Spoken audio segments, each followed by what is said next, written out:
जनहित में बात प्रधानमंत्री नरेंद्र मोदी के असम दौरे की, जहां उन्होंने एक साथ कई राज्यों के विधानसभा चुनाव को साधने की कोशिश की है। असम की जमीन प्रधानमंत्री ने यहां से घुसपैठ, डेमोग्राफी, आतंकवाद, स्वदेशी और क्षेत्रीय अस्मिता से जुड़े मुद्दे उठाए, कई मुद्दे उठाए, एक तीर से कई निशाने साधे। प्रधानमंत्री ने कैसे पूर्वोत्तर के इस सूबे से बिहार से लेकर बंगाल तक के चुनावी दंगल के लिए चला है बड़ा दांव, इस रिपोर्ट से समझिए आप।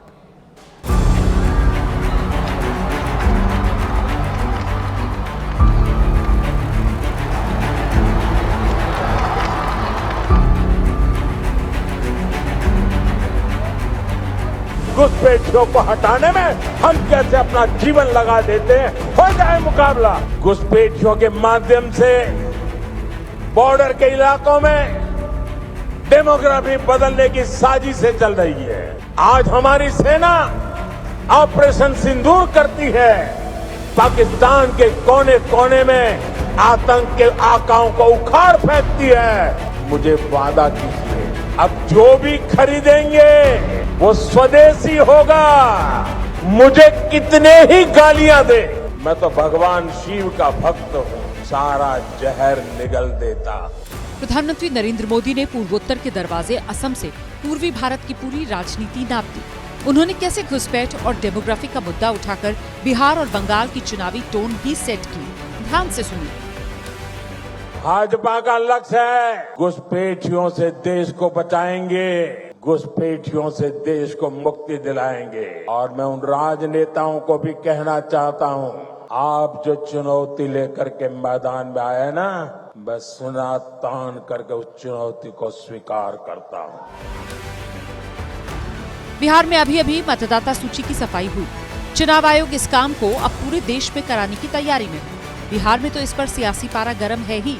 अगले साल होने वाले विधानसभा चुनाव से पहले पश्चिम बंगाल की मुख्यमंत्री ममता बनर्जी भी इस अभियान पर आग बबूला है। ऊपर से अब घुसपैठियों के खिलाफ सरकार ने डेमोग्राफी मिशन चलाने का ऐलान अलग से कर दिया है। कांग्रेस जब सत्ता में थी तो घुसपैठ को बढ़ावा देती थी, और कांग्रेस चाहती है कि घुसपैठिए हमेशा के लिए भारत में ही बस जाए और भारत का भविष्य घुसपैठिए तय करे। ये घुसपैठिए हमारी माताओं, बहनों, बेटियों के साथ अत्याचार करते हैं, ये नहीं होने दिया जाएगा। प्रधानमंत्री ने असम के दरांग से आतंकवाद के खिलाफ और स्वदेशी के पक्ष में आवाज बुलंद की। साथ ही कांग्रेस पर इस राज्य की अस्मिता के प्रतीक भूपेन हजारिका के अपमान का आरोप लगाया। जिस दिन भारत सरकार ने देश के महान सपूत असम के गौरव भूपेंद्र हजारिका जी को भारत रत्न दिया, कांग्रेस पार्टी के अध्यक्ष ने कहा था कि मोदी नाचने गाने वालों को भारत रत्न दे रहा है। प्रधानमंत्री ने जिस वीडियो का जिक्र किया उसे बीजेपी की असम इकाई ने सोशल मीडिया पर शेयर किया है। कल जो भारत रत्न अवार्ड दिए हैं, एक गायक को दिया है, इसका बड़ा दुख हमको हुआ है। खड़गे के इस बयान के जरिए पीएम ने कांग्रेस के मंच से बिहार के दरभंगा में उन्हें और उनकी दिवंगत मां को दी गई गाली के लिए भी विपक्ष पर कड़ा प्रहार किया। मुझे कितने ही गालियां दे, मैं तो भगवान शिव का भक्त हूँ, सारा जहर निगल देता। लेकिन बेशर्मी के साथ जब किसी और का अपमान होता है तो मुझसे रहा नहीं जाता। आप मुझे बताइए, भूपेंद्र को भारत रत्न देने का मेरा निर्णय सही है कि नहीं है? भारत रत्न भूपेन हजारिका के अपमान के आरोप पर कांग्रेस ने सफाई दी।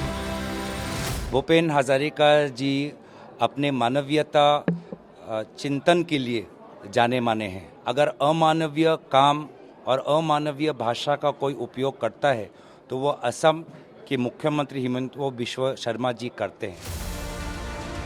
पूर्वोत्तर में विकास नीति और विपक्ष पर प्रहार की राजनीति के बाद प्रधानमंत्री का अगला पड़ाव पश्चिम बंगाल और बिहार है, जहां वो एक बार फिर विकास परियोजनाओं की शिलान्यास और शुभारंभ के साथ साथ दोनों ही सूबों के चुनावी अभियान को आगे बढ़ाएंगे। 2026 में असम और पश्चिम बंगाल में विधानसभा चुनाव है। असम से जहां बीजेपी का इरादा हैट्रिक लगाने पर है, वहीं पश्चिम बंगाल में लक्ष्य पहली बार भगवा परचम लहराने का। वहीं बिहार में चुनाव की उल्टी गिनती शुरू है, जहां एनडीए का मकसद सत्ता कायम रखना है।